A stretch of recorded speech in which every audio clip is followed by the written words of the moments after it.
why did Yummy come with pre-hits but Malice didn't?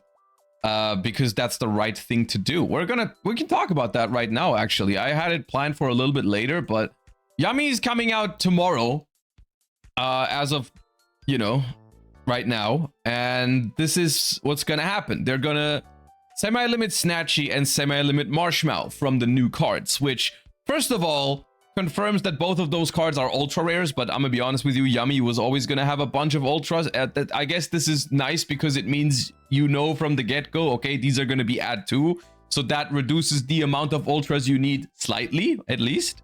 And you pair that with the fact that, remember, not just hits to the new cards, but also they already pre-hit on the last Forbidden and Limited List update that also goes into effect tomorrow. They banned Obedience Schooled, they limited Herald of the Arclight, and they limited Hornet Drones, which are all hits directed at Yummy.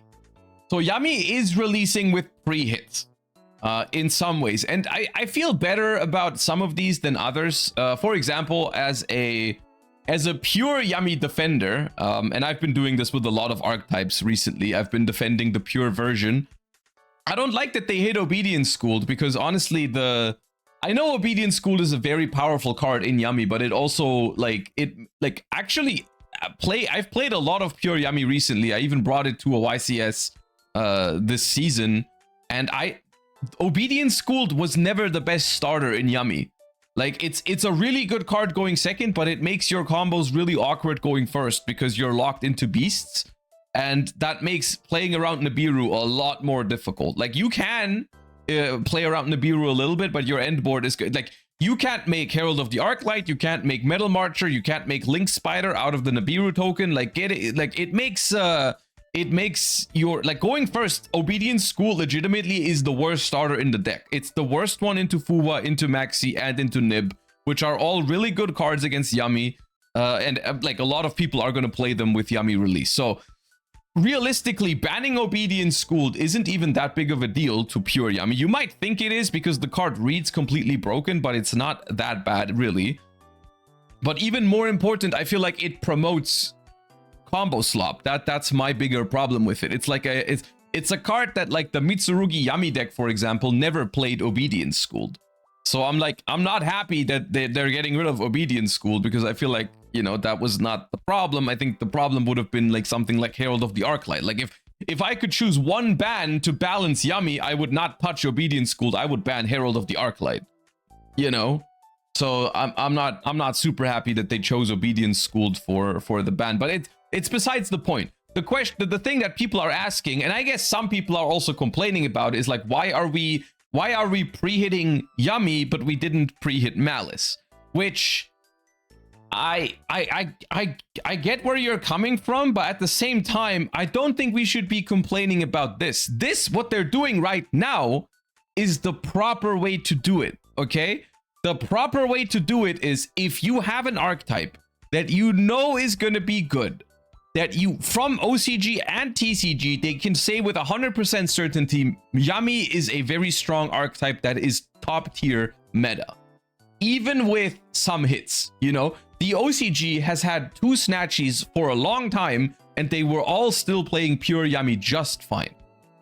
And a bunch of these other hits also apply. Like, Herald of the Arclight is already limited in both formats, I think, and they all play pure Yummy anyways. Hornet Drones was never at 3 in the TCG, so of course it's okay with 1 Hornet Drones. You can play the deck absolutely without Obedience School. So really, the only hit that barely matters is semi-limiting Marshmallow. But, like, realistically, they know that the deck is still very much good enough with these hits, right? So anyone who's been saying, like, pure Yummy is kind of dead with these hits, you just haven't played pure Yummy before. Like, pure Yummy is 100% fine. It's 100,000% fine. There's no problem with pure Yummy as of tomorrow. I'm not sure if it's the best version of the deck, but it's 100% playable. There's no problem. The bigger takeaway from all of this is this doesn't mean they're messing up with Yummy right now. It just means they fucked up big time with Malice. Like, they should have pre-hit Malice the way they did with this, right? Malice should have never released in that power level. And I guess they kind of learned from it, hopefully, you know? I mean, people have been making fun of them for, like, oh, if it's not women, then they get pre-hits, which I hope that's not the real reason, for God's sake. I hope they didn't release Malice at that power level because they were trying to farm, you know, I don't even want to... the way I look at it is just like the way they released Malice was a massive mistake because it was way too broken. And I think that's something that even people who like Malice can agree with, that the deck was definitely overtuned when it was released. There was no reason to release it at full power with 3 March here, with 3 Allure, with 2 Gold Sarks, with Appaloosa legal, and all the extra deck tools for Cybers. Like, even if you like Malice, you gotta admit that was a little overtuned, that was a little broken. And then when we got even the first few Malice hits on the ban list, immediately Adignister came out to make it even more broken. So like yeah, you get what I'm saying, right? And from what I've heard, from what I've seen, the player numbers tanked because of it. You know, it was not a great time for Master Duel because guess what? Having a deck that is so dominant and so broken is not a great look for an online card game, especially when it doesn't really get handled properly, right? Because it was a long time.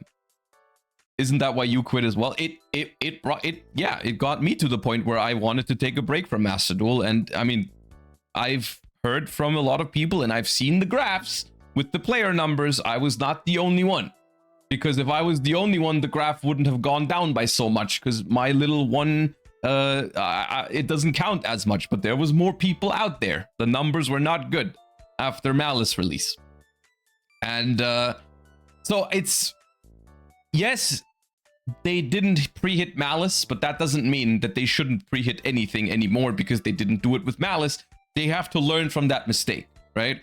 And this is the thing, right? Master Duel has this very, very unique opportunity that anyone who's responsible for balancing a game should 100% like make use of, right? If you have 2 other formats that are getting your cards months in advance, you have to make use of that.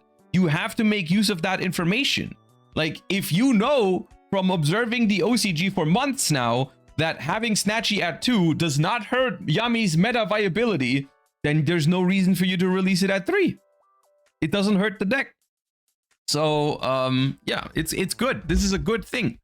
This is it's still, Yummy is going to be very strong. Trust me. There's no problem for if you want to play Yummy and you're worried that this is going to kill the deck, don't worry. The deck is still absolutely fine. It is 100% very strong, and it might even be the best deck in Master Duel tomorrow.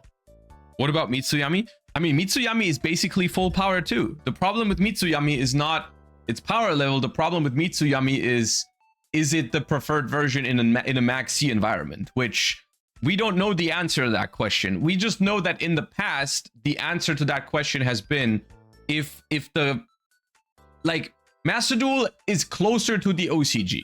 And in the OCG, people aren't really playing